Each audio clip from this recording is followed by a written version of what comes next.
আসসালামু আলাইকুম ওয়া রাহমাতুল্লাহ। প্রিয় দর্শক, দোয়া হলো মুমিনের সবচেয়ে শক্তিশালী অস্ত্র। এটি এমন ইবাদত যার মাধ্যমে বান্দা সরাসরি আল্লাহর সাথে কথা বলে।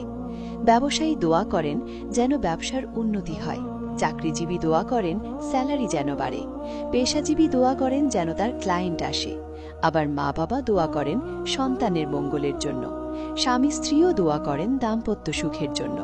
কিন্তু সবসময় কি আমাদের দোয়াগুলো কবুল হয়? কখনো হয়, কখনো হয় না। কিন্তু কেন হয় না? কিভাবে দোয়া করলে দোয়া কবুল হবে, আমরা কি তা জানি? তাই আজকে আমরা এই জীবন ঘনিষ্ঠ বিষয়টি নিয়ে বিস্তারিত আলোচনা করব ইনশাআল্লাহ। দোয়ার প্রয়োজনীয়তা।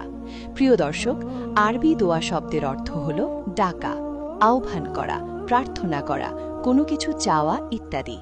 দোয়া মুমিনদের হাতিয়ার। দোয়াই সকল এবাদতের মূল। দোয়ার মাধ্যমে অসম্ভবকে সম্ভব করা যায়, এমনকি দোয়ার ফলে ভাগ্য বদলে ফেলা যায়। তাই প্রত্যেকে আমরা প্রতিদিনই আল্লাহর কাছে কোনো না কোনো দোয়া করি, কিছু না কিছু চেয়ে থাকি।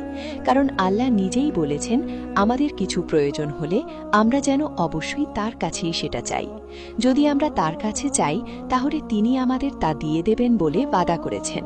আর পবিত্র কোরআনে আল্লাহ সেজন্য উল্লেখ করেছেন, তোমাদের পালনকর্তা বলেন, তোমরা আমার কাছে দোয়া করো, আমি তোমাদের দোয়া কবুল করব। এই আয়াতে আল্লাহ তাআলা আমাদেরকে আল্লাহর কাছে দোয়া করতে বলেছেন। তাই মূলত আমরা কোনো কিছু চাইতে হলে শুধু আল্লাহর কাছেই চাই, অন্য কারো কাছে চাই না। এমনকি ভাগ্য পরিবর্তন করতে হলেও সেটা দোয়ার মাধ্যমেই করি। কেননা রাসূলুল্লাহ সাল্লাল্লাহু আলাইহি ওয়াসাল্লাম ইরশাদ করেন, দোয়া ছাড়া আর কিছুই আল্লাহর সিদ্ধান্তকে বদলাতে পারে না। অর্থাৎ দোয়ার মাধ্যমে শুধু কাঙ্ক্ষিত বিষয় পাওয়া নিশ্চিত হয় না, বরং চূড়ান্ত সিদ্ধান্ত বা ভাগ্য পরিবর্তন করা যায়। আর এ কারণে নানা প্রয়োজনে আমরা আল্লাহর কাছে দোয়া করি। কেউ ব্যবসার সমৃদ্ধি, কেউ প্রমোশন, আবার কেউ কাঙ্ক্ষিত ব্যক্তি বা বস্তুর জন্য দোয়া করি। তবে বাস্তবে দেখা যায় কখনো কখনো আমাদের এই সব দোয়া কবুল হয়, আবার কখনো হয় না। কারো কারো দোয়া কবুল হয়, আবার কারো হয় না। কিন্তু আমরা কি জানি কেন দোয়া কবুল হয় না? দোয়া কবুল না হওয়ার অবশ্যই কোনো না কোনো কারণ থাকে। দোয়া কবুল না হওয়ার 10টা কারণ।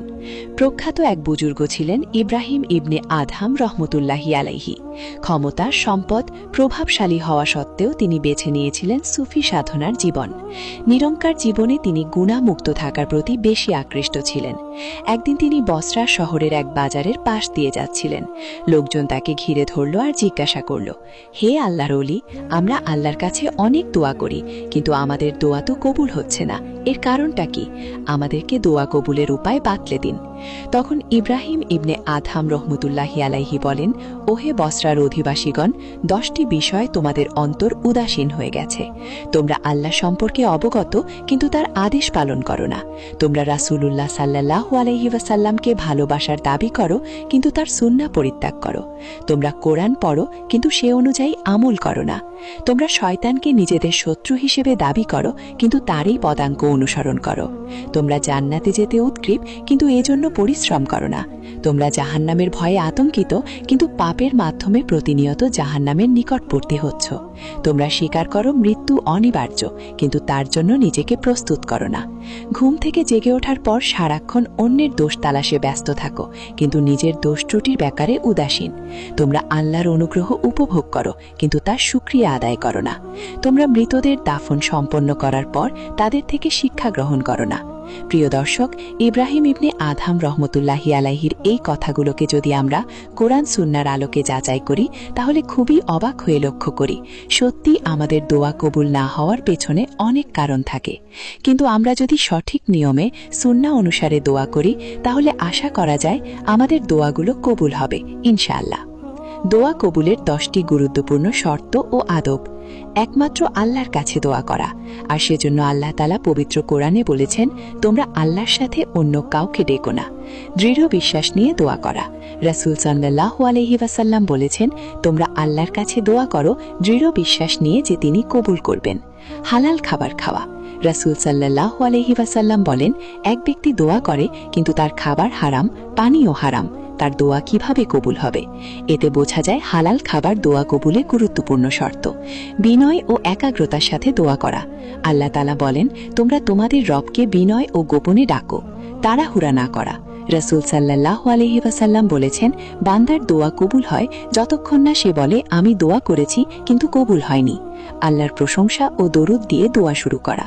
রাসূল সাল্লাল্লাহু আলাইহি ওয়াসাল্লাম বলেছেন, যখন কেউ দোয়া করবে সে যেন প্রথমে আল্লাহর প্রশংসা করে এবং নবীর উপর দরুদ পাঠ করে। পাপ ও আত্মীয়তার সম্পর্ক ছিন্ন করার জন্য দোয়া না করা। রাসূল সাল্লাল্লাহু আলাইহি ওয়াসাল্লাম বলেছেন, বান্দার দোয়া কবুল হয় যদি সে পাপ বা আত্মীয়তা ছিন্ন করার জন্য দোয়া না করে। গুরুত্বপূর্ণ সময় দোয়া করা।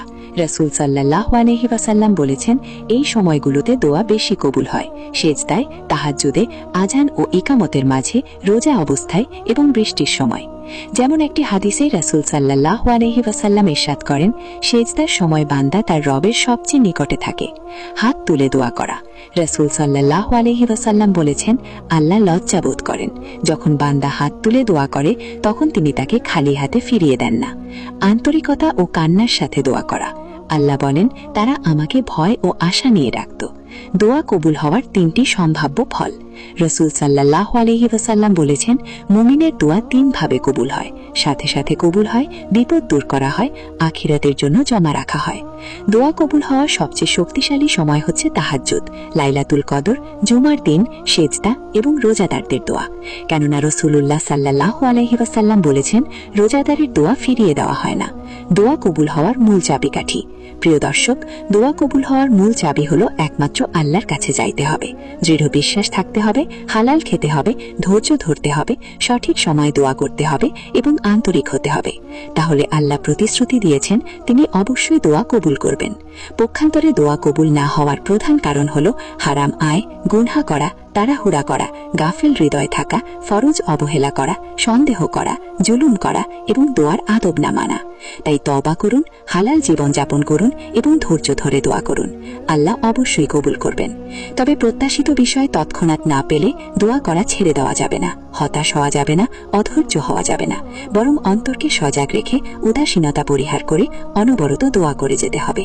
দোয়ার শুরুতে এবং দোয়া শেষে আল্লাহ তাআলা সুন্দর সুন্দর নাম এবং তার মহিমান্বিত গুণাবলীর দ্বারা তাকে ডাকার মাধ্যমে তার নিকটবর্তী হতে হবে। সুন্নাহ সম্মত পদ্ধতিতে দোয়া করতে হবে।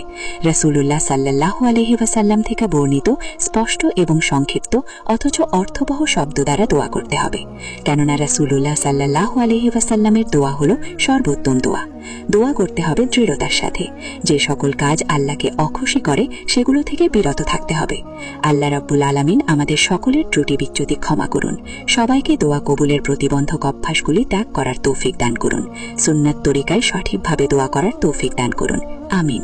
আল্লাহু আল্লাহু। মহাবিশ্ব সৃষ্টির পূর্বে আল্লাহ কি করতেন? কবরের আযাব কি শুধু আত্মার উপরে হবে?